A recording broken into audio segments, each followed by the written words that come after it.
নমস্কার। গল্প পাঠের সময় এখন। আমরা নন্দ চৌধুরীর লেখা বেশ কয়েকটি গল্প ইতিমধ্যেই পাঠ করেছি এবং ভিডিও রেকর্ডিং করেছি। আপনারা কেউ কেউ হয়তো সেই গল্পগুলি শুনে থাকতে পারেন, বা ভবিষ্যতে আরও কেউ কেউ হয়তো সেই গল্পগুলি শুনবেন, এমন আশা নিয়েই তো আমাদের কাজ করা। যদিও আমি আপনাদের কাছে কোনো আবদার করি না যে শুনতেই হবে, লাইক দিতেই হবে, শেয়ার করতেই হবে, সাবস্ক্রাইব করতেই হবে, এমন কোনো আবদার করি না। কিন্তু গল্পগুলো যে কোনো গল্পপ্রেমিক, সাহিত্যপ্রেমিক মানুষ শুনতেই পারেন। আজকের গল্পটি got up story, Nanda Chowdhury.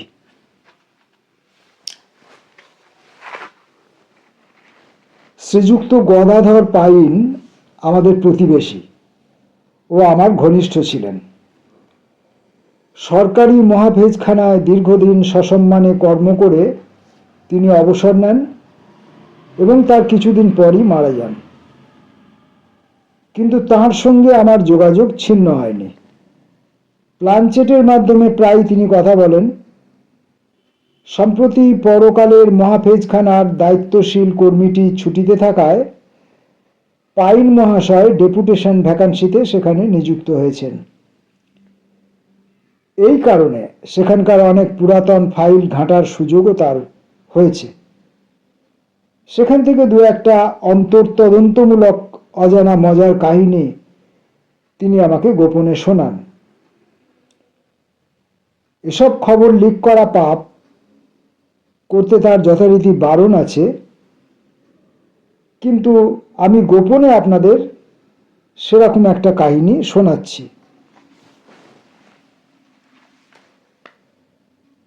Yudhishthir শকুনির কপট পাশা খেলায় হেরে 12 বছর বনবাস আর 1 বছর অজ্ঞাতবাসের সাজা পেলেন। ভীম রেগে অস্থির, বলে এসব বুজরুকি মানি না। দাদা, তুমি শুধু আমাকে একবার ঘাড় নেড়ে সম্মতি দাও, আমি গদার ঘায়ে শকুনিকে আর তার পাশার ছক আর গুটি সমেত গুঁড়ো করে দিয়ে আসি। শেষ পর্যন্ত অনেক বুঝিয়ে সুঝিয়ে তাকে ঠান্ডা করতে হলো। কুন্তিকে বিদুরের আশ্রয়ে রেখে তারা বনে যাবার জন্য তৈরি হলেন। শ্রীকৃষ্ণ সুভদ্রা আর অভিমন্যুকে নিয়ে গেলেন দ্বারকায়। দ্রৌপদীর পঞ্চপুত্রকে নিয়ে পাঞ্চাল রাজবাড়িতে গেল তাদের মামা ধৃষ্টদ্যুম্ন।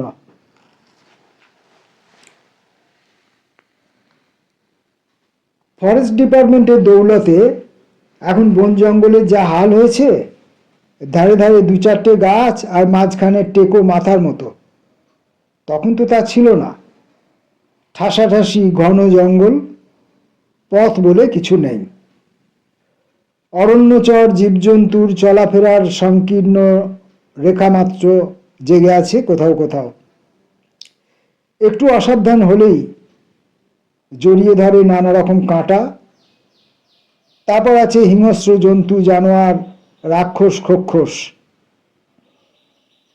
তবে ভীম অর্জুন সঙ্গে আছে এই যা রক্ষা।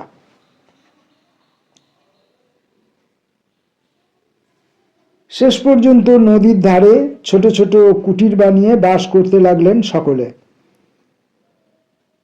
সকাল থেকে একটা বড় কাজ টো করে জঙ্গল ঘুরে খাদ্য সংগ্রহ করা। জঙ্গলে পাওয়া যায় এক এক ঋতুতে এক এক রকম ফল, নানা রকম কন্দমূল, জলের ধারে জন্মানো কিছু শাক, আর মাংসের জন্য রয়েছে প্রচুর হরিণ।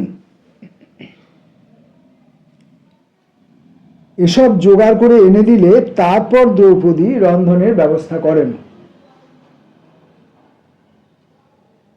শুধু নিজেদের খাওয়া নয়, যখন তখন হাজির হয় অতিথি। তার সংখ্যাও কোনো গোনাগুনতি নেই। তবে একটা সুরাহা হয়েছে। বনবাসে আসার পথে স্বয়ং সূর্যদেব একটা তামার হাঁড়ি দিয়েছেন। এর বৈশিষ্ট্য হলো এই হাঁড়ির পাক করা অন্ন শেষ হবে না, শেষ হবার আগেই আবার পূর্ণ হয়ে যাবে। কিন্তু একটা শর্তও আছে, দ্রৌপদী যতক্ষণ না খেয়ে থাকবে ততক্ষণ হাঁড়ির এ ক্ষমতা থাকবে। খাওয়া হয়ে গেলে সেদিনের মতো হাঁড়ির ক্ষমতাও শেষ। সুতরাং বুঝতেই পারছেন, রান্না সেরে স্বামীদের খাইয়েও দ্রৌপদীকে না খেয়ে বসে থাকতে হতো মাঝরাত্রি পর্যন্ত, যদি কেউ এসে পড়ে। কারণ সে খেয়ে নিলে অতিথি সৎকারের আর কোনো উপায় থাকবে না।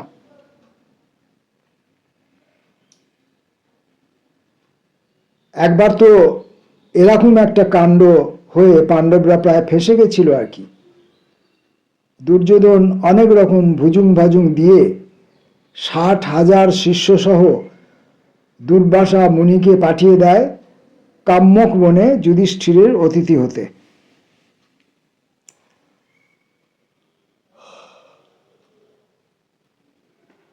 দুর্বাসা মুনিকে তো জানেন, তার পরনের কাপড়টাই খুব নোংরা আর ঘেমো গন্ধ। কিন্তু হলে কি হবে, মুনির খুব তেজ আর তেমনি তার রাগ। পান থেকে চুন খসলেই অমনি ঝেড়ে দেবেন এমন এক অভিশাপ যে বাপের নাম খগেন হয়ে যাবে। এমনি এক অভিশাপের চোটে শকুন্তলার কি হেনস্থাটাই না হলো। মাঝখান থেকে সেই ঘটনাটা নিয়ে লিখে কালিদাস বিখ্যাত হয়ে গেলেন। তো যাই হোক, দুর্বাসা তো শিষ্যদের নিয়ে পৌঁছলেন যুধিষ্ঠিরের আশ্রমে। তখন মাঝরাত। তার একটু আগেই দ্রৌপদী খেয়ে হাঁড়ি হেঁসেলে তুলে দিলেন। যুধিষ্ঠির ঘুমিয়ে পড়েছিলেন।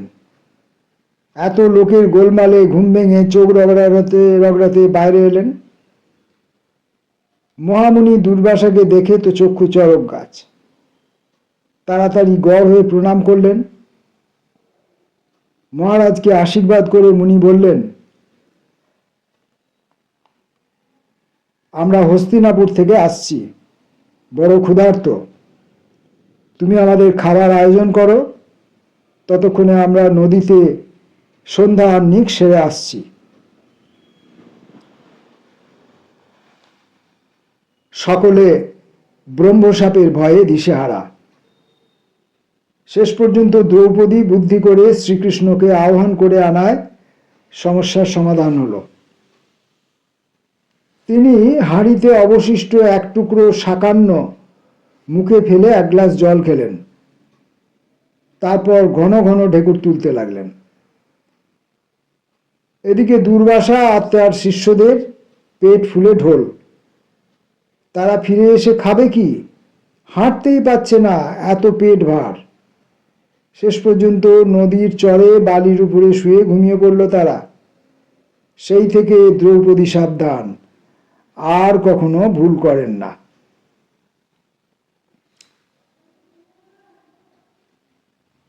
ক্রমে 12 বছর বনবাসের মেয়াদ প্রায় শেষ হয়ে এলো। সামনে এখনো 1 বছর বড় কঠিন সময়। এই 1 বছর লুকিয়ে থাকতে হবে, অজ্ঞাতবাস। ধরা পড়ে গেলে বিপদ। আবার 12 বছর বনবাস। কিন্তু 5-5টি অসাধারণ ভাই, তার উপর রূপের ডালি দ্রৌপদী। কোথায় লুকোবেন ভেবে কুলকিনারা পান না। অর্জুন পাশুপত অস্ত্রের টেকনোলজি শিখতে হিমালয়ে গেছিল। সেখান থেকে ইন্দ্রের আমন্ত্রণে চলে গেছে স্বর্গে।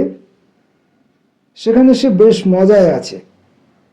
ব্যাপারটা নিয়ে ভীম রীতিমতো ক্ষুব্ধ। তার বিশাল উদর সব দিন ভর্তিও হয় না। সুখাদ্যের আশা তো দূরস্থান। ফলে সুযোগ পেলেই সে যুধিষ্ঠিরকে 2 কথা শোনাতে ছাড়ে না। এই দুর্দশা আর অসহনীয় কষ্টের জন্য তাকেই দায়ী করে সকলে। অভিযোগ দ্রৌপদীরও কম নেই। সে রাজকন্যা, রাজবধূ, কখনো এত কষ্ট করার অভ্যাস নেই। তার উপর কৌরব সভায় অপমান, মনে পড়লে সে আগুনের মতো জ্বলে ওঠে। আর তার সকল তাত লাগে যুধিষ্ঠিরের গায়ে। নকুল সহদেবের কণ্ঠ তত সরব নয়, কিন্তু চাপা বিক্ষোভ তাদেরও আছে। সহদেব ভবিষ্যৎ গণনায় বিশারদ, কিন্তু তার নিয়ম হলো তাকে জিজ্ঞাসা না করলে সে আগ বাড়িয়ে কিছু বলবে না। তাদের অভিযোগ, পাশা খেলতে যাবার আগে ফল কি হবে সেটা সহদেবকে জিজ্ঞাসা করা কি যুধিষ্ঠিরের উচিত ছিল না? কিন্তু ওর ওই এক দোষ, ঠিক সময়ে ঠিক কাজটি করতে জানেন না। ব্যাপার স্যাপার সবই দেখেন, সবই বোঝেন যুধিষ্ঠির, কিন্তু করার তার কিছুই নেই। হাতের স্বর একবার ছেড়ে গেলে আর তাকে ফেরানো যায় না। পাশা তিনি নেহাত খারাপ খেলেন তা তো নয়। এই খেলাটার এরকম নিয়ম যে কেউ আহ্বান করলে তাকে ফেরানো যায় না। তবে ওরা যে কপট পাশা নিয়ে কৌশলে তাকে হারিয়ে দেবে তা তিনি জানবেন কেমন করে? ভীমের সেই হলো রাগ। ক্ষণে ক্ষণে বলে, আমাকে অনুমতি দাও, আমি গদার ঘায়ে সব কটাকে ফুটিয়ে দিয়ে আসি। ভীমের শরীরে শক্তি যথেষ্ট, তা তিনিও জানেন, কিন্তু হলে কি হবে, ওর বুদ্ধিটা বড় মোটা। অর্জুন আর শ্রীকৃষ্ণকে সঙ্গে না দিয়ে ওকে একলা কোথাও পাঠান না তিনি। কৌরবদেরও তো শক্তিমান বড় বড় বীর আছে, একলা পেয়ে যদি রাম প্যাদানি দিয়ে ভীমের হাত পা ভেঙে দেয় তবে কি সর্বনাশটাই না হবে। এইসব সাতপাত সমস্যায় হিমশিম খেতে খেতে তিনি অর্জুনকে ডেকে পাঠিয়েছেন স্বর্গ থেকে। কাজ শেষ হয়েছে তো ফিরে এসো, ভীমকে আমি একা সামলাতে পারছি না। অর্জুন ফিরেছে। কদিন ধরে তাকে ঘিরেই গুলতানি চলছে সকলের। যুধিষ্ঠির এসবে যোগ দেন না, কিন্তু দূর থেকে সবই তার চোখে পড়ে। দেখেন স্বর্গের সব সুখাদ্যের বিবরণ ভীম কেমন হাঁ করে গেলে। স্বর্গের রমণীরা কেমন ছাদে চুল বাঁধে, কি কি প্রসাধন ব্যবহার করে, এসব বর্ণনার সময় দ্রৌপদীর চোখের পলক পড়ে না। আর রম্ভা, উর্বশী, মেনকা, এইসব চির যুবতী সুন্দরী শ্রেষ্ঠাদের বিবরণ শুনতে শুনতে নকুল সহদেব আরো ঘন হয়ে বসে। নিজেকে এক এক সময় বড় হতভাগ্য মনে হয় যুধিষ্ঠিরের। ভাই এবং স্ত্রীদের বর্তমান দুর্দশার জন্য তিনিই দায়ী। বেশ বুঝতে পারেন তাঁর শক্তি, নেতৃত্ব সবকিছুতে ধীরে ধীরে আস্থা হারিয়ে ফেলছে এরা। নেহাত সামাজিক অনুমোদন নেই, তাই জ্যেষ্ঠ ভ্রাতার বিরুদ্ধে বিদ্রোহ হচ্ছে না। কিন্তু এদের মনে তার স্থান অনেকটা নিচে নেমে গেছে।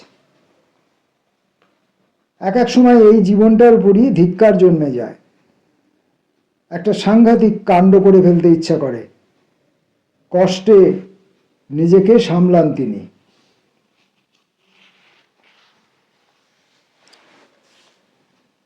সমস্যা আরো যে কত রকম।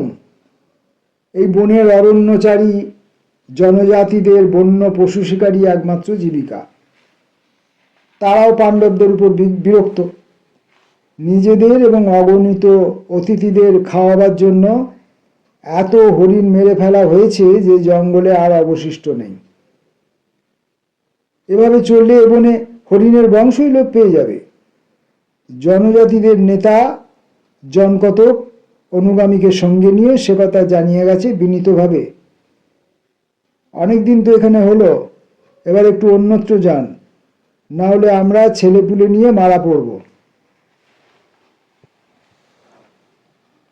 অর্জুনের সঙ্গে সেই সব নিয়েই কথা হচ্ছিল। বনে ঘুরতে ঘুরতে এইসব সমস্যার কথা, মনোবেদনার কথা জানাচ্ছিলেন অর্জুনকে। কথা বলতে বলতে একটু পিছিয়ে পড়েছিলেন। ভীম চিরকালই একা একাই ঘোরে, শুধু দ্রৌপদী খড়খড় করে এগিয়ে যাচ্ছিল দুই পুঁচকে স্বামীকে নিয়ে। এই জায়গাটা ভারী সুন্দর, হয়তো জল পাওয়া যাবে, বসার মতো জায়গা পেলে একটু জিরানো যাবে, বোঝাই যাচ্ছে কোনো আশ্রম আছে এখানে কাছাকাছি। কিন্তু বছর ধরে এসব একঘেয়ে দৃশ্য দেখতে দেখতে কৌতূহল হারিয়ে ফেলেছে দ্রৌপদী। কিছু দূর এগোতেই তার দৃষ্টি আকর্ষণ করলো একটি আম গাছ। সোজা উঠে গেছে গাছটি, আর তার ঘন পত্রপল্লবের মাঝেও বেশ পরিষ্কার দেখা যাচ্ছে একটি বৃহৎ সাইজের কাঁচা আম। কাঁচা আমের প্রতি রমণী জাতির আকর্ষণের কথা কে না জানে। ইতিমধ্যে যুধিষ্ঠির আশ্রমকর্তার খোঁজে চলে যেতেই অর্জুন চলে এসেছে এই দলের সঙ্গে যোগ দিতে। দ্রৌপদীর লুব্ধ দৃষ্টি অনুসরণ করে তিনিও দেখতে পেলেন আমটি।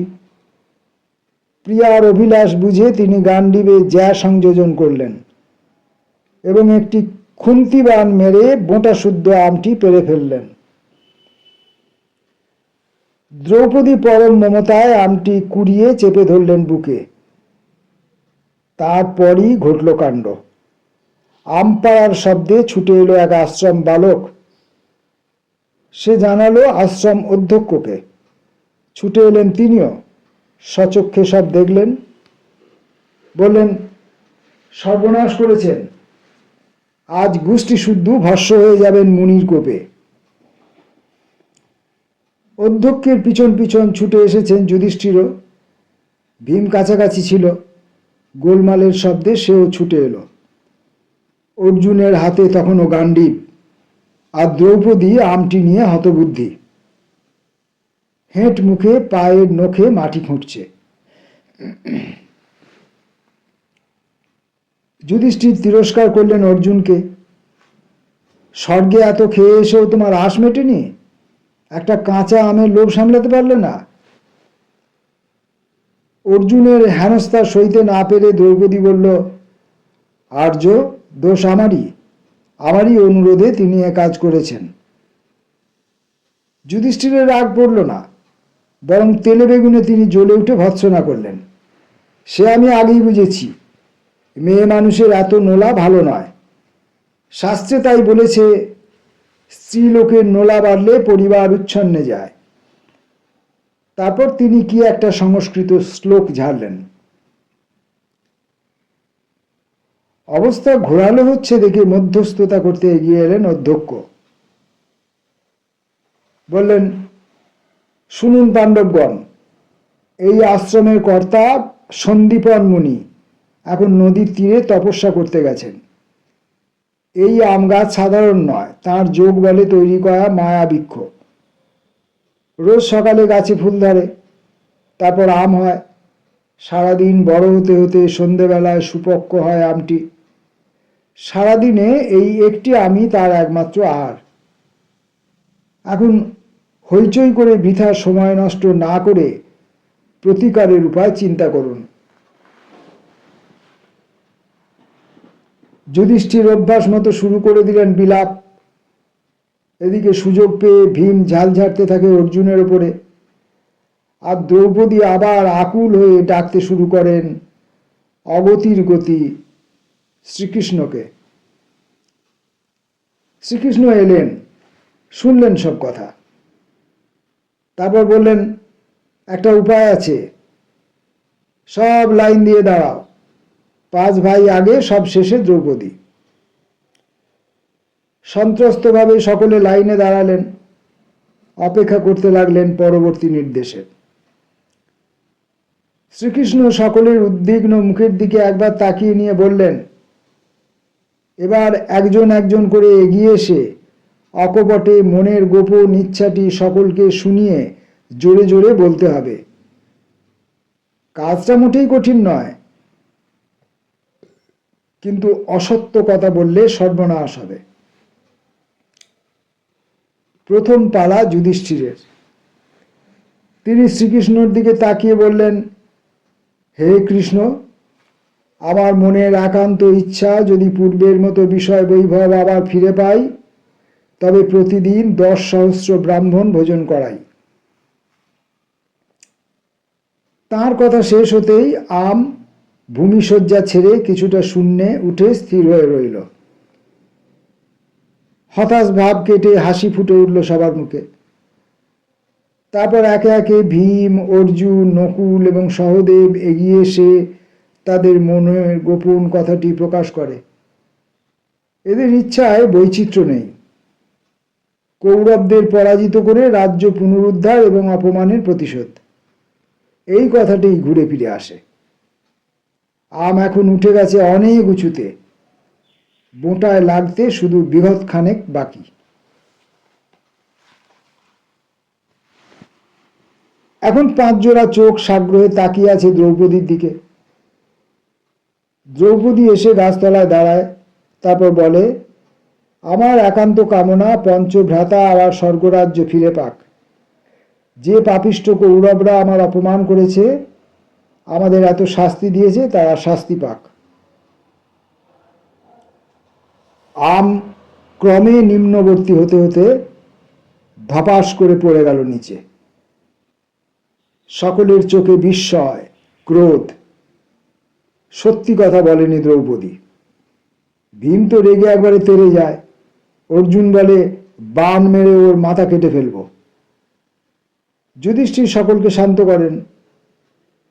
শ্রীকৃষ্ণ দ্রৌপদীকে অভয় দেন। তখন দ্রৌপদী লজ্জাবনত মুখে অস্ফুট কণ্ঠে বলে, রাজসূয় যজ্ঞের সময় কর্ণকে দেখেছিলাম। তখন মনে হয়েছিল পাণ্ডুপুত্রদের মধ্যে যদি তিনিও একজন হতেন, তবে তিনিও আমার স্বামী হতে পারতেন। কি জানি কেন আজ সকাল থেকে সেই পুরাতন স্মৃতি মনের মধ্যে ঘুরে ফিরে বেড়াচ্ছে।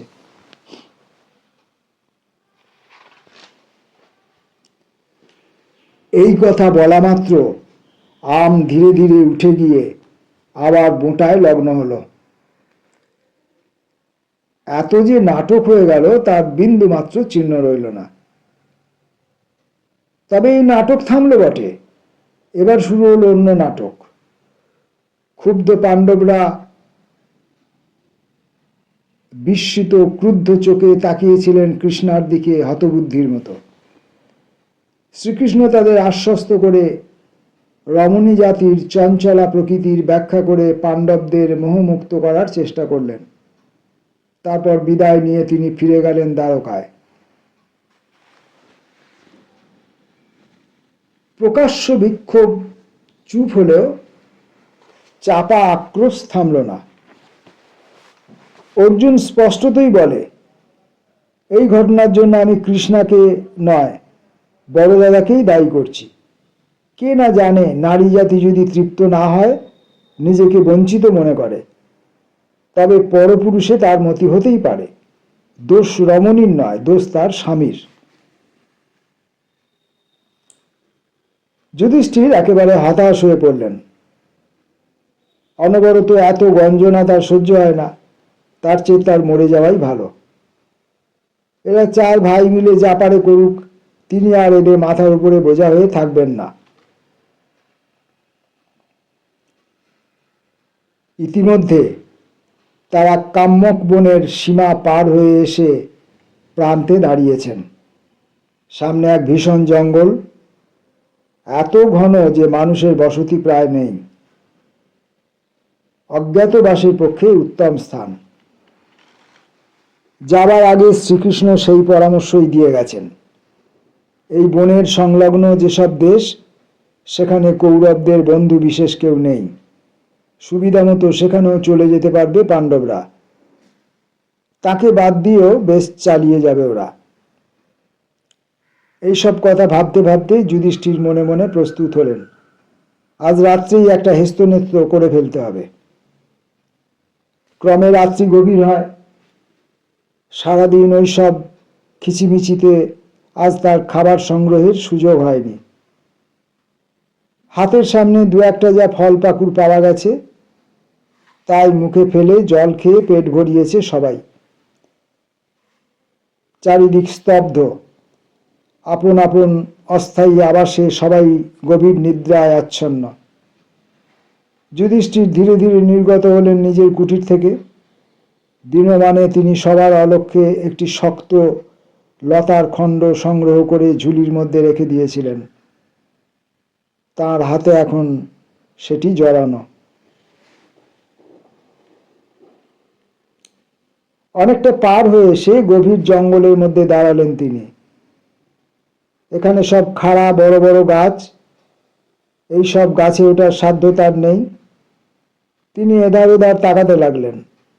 আকাশে পূর্ণ চন্দ্র, পাতার ফাঁক দিয়ে ছেঁড়া ছেঁড়া জ্যোৎস্না একটা আলো আঁধারির জাফরি রচনা করেছে।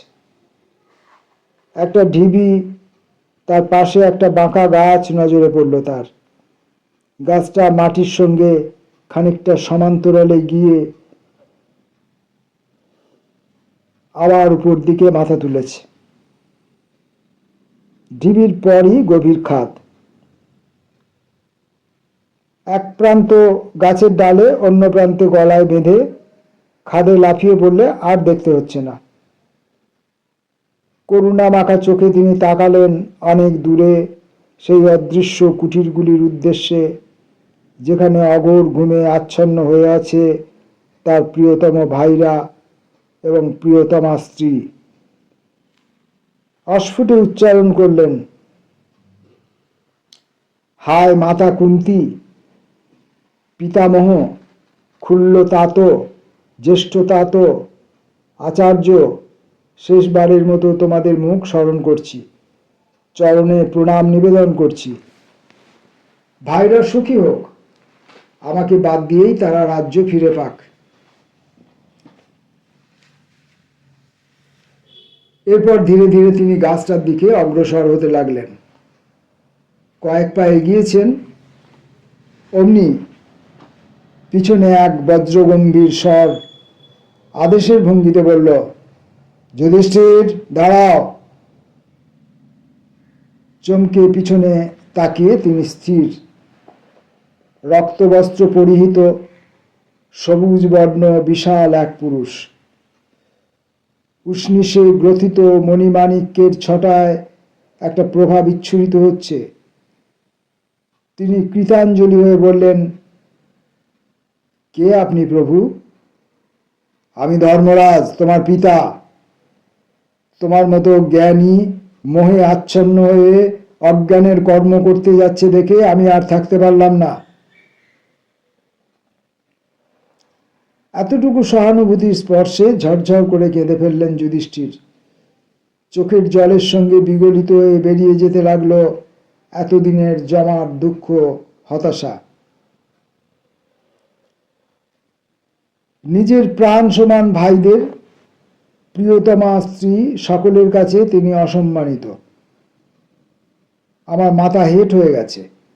সম্মানহীন ব্যক্তির বেঁচে থেকে আর কি লাভ প্রভু? সম্মানহানি হয়নি। সংসারে সুখ ভোগ করলেই তার মূল্য হিসাবে এসব সাময়িক নিগ্রহ সকলকেই ভোগ করতে হয়।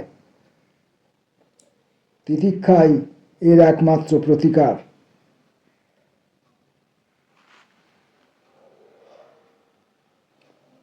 পাশা খেলাটাও তোমার ইচ্ছায় হয়নি। একেই বলে বিধির বিধান। সব কিছু আগে থেকে ঠিক করা আছে, তুমি শুধু অভিনয় করে যাচ্ছ মাত্র। নিজ কুঠিরে ফিরে যাও। যুধিষ্ঠির আমতা আমতা করতে লাগলেন, তা তো আপনার আজ্ঞা শিরোধার্য, কিন্তু এই অসম্মানের জীবন নিয়ে বাঁচব কি করে? হো হো করে অট্টহাসি হাসলেন ধর্মরাজ। বললেন, অসম্মানের মেঘ কেটে যাবে, তোমার সম্মান আবার প্রতিষ্ঠিত হবে, এমনকি তোমার স্থান আরো উঁচুতে উঠে যাবে। কি প্রকারে প্রভু? আগামীকাল তার ব্যবস্থা হবে। এই বনে জলাভাব, সহজে জল পাওয়া যায় না। স্থানটাও তোমাদের কাছে নতুন। রাস্তাঘাট ঝর্ণা কিছুই চেনো না। কাল দ্বীপ্রহরে তৃষ্ণার্ত হয়ে তোমার ভ্রাতারা যখন জল অন্বেষণে যাবে, তখন আমি কাছাকাছি একটা মায়া সরোবর রচনা করব। তারা জল নিতে গেলে আমি তখন 4টি প্রশ্ন করব। তারা আমার বাক্য অগ্রাহ্য করে প্রশ্নের উত্তর না দিয়ে জল নিতে যাবে, কিন্তু জল স্পর্শ করা মাত্র তারা জ্ঞান হারাবে। তারা আমার বরে সব দেখতে শুনতে পাবে, কিন্তু কিছু বলতে বা অঙ্গ সঞ্চালন করতে পারবে না।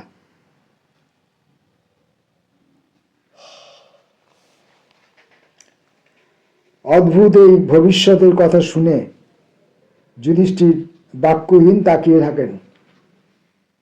ধর্মরাজ বলেন, শেষে যাবে তুমি, তোমাকেও আমি প্রশ্ন করব। একমাত্র তুমিই পারবে উত্তর দিতে। তারপর তোমার পুণ্য ফলে ওরাও পূর্ববৎ জেগে উঠবে। তখন ওরা জানবে তীর ছোঁড়া গদা ঘোরানোতে তুমি ওদের সমকক্ষ না হলেও জ্ঞানে তুমি সবার সেরা। তোমাকে বাদ দিয়ে ওরা চলতে পারবে না।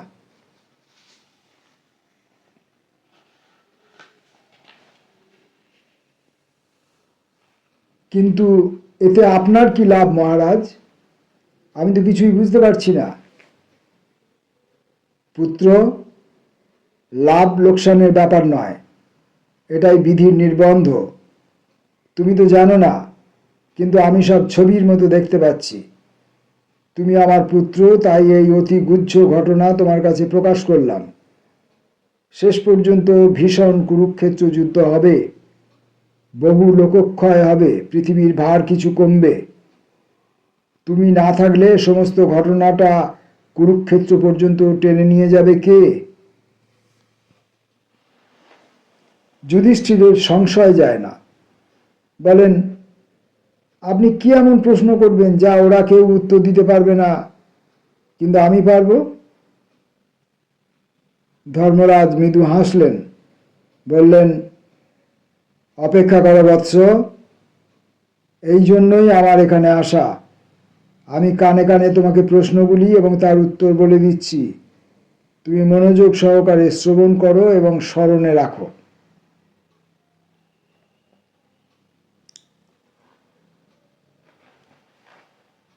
তারপর কানে কানে কথা হতে লাগলো।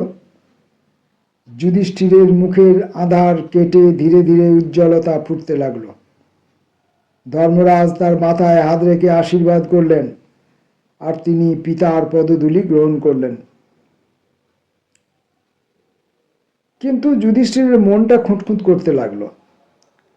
বিদায় নিতে উদ্যত ধর্মরাজকে তিনি বললেন, পিতা, ব্যাপারটার মধ্যে একটু অনৈতিকতার গন্ধ থেকে গেল না? যুধিষ্ঠিরের কাঁধে হাত দিয়ে ধর্মরাজ আশ্বস্ত করলেন, বললেন, যিনি নিজেই নীতির রচয়িতা, তার কাছে তুমি অনৈতিকতা খুঁজছ? পাপ পুণ্য কোনো ফলই আমাকে স্পর্শ করে না। তবে হ্যাঁ, দাপর পেরিয়ে যখন কলিকাল আসবে, তখন এই কর্মের ফল ফলবে। প্রশ্নপত্র আর তার উত্তর আগাম ফাঁস করে দেওয়ায় ঘটনা ব্যাপক আকার ধারণ করতে পারে, কিন্তু সে এখন অনেক পরের কথা। এই কথা বলে ধর্মরাজ আকাশপথে উড়ে চলে গেলেন।